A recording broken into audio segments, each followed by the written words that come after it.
வதக்கி விட்டுக்கணும்.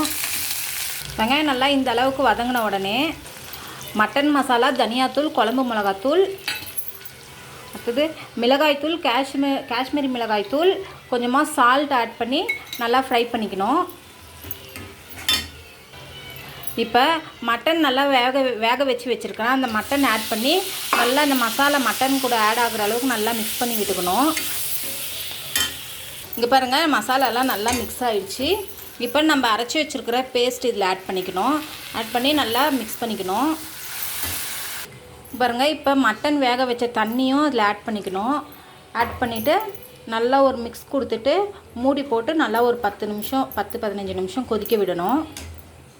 இங்கே பாருங்கள், கிரேவி நல்லா கொதிக்குது. இப்போ இந்த ஸ்டேஜில் உப்பு காரம்லாம் உங்களுக்கு கரெக்டாக இருக்குதான்னு சொல்லிட்டு செக் பண்ணிக்கோங்க. செக் பண்ணிவிட்டு மறுபடியும் மூடி போட்டு ஒரு 10 நிமிஷம் நல்லா வேக விடுங்க.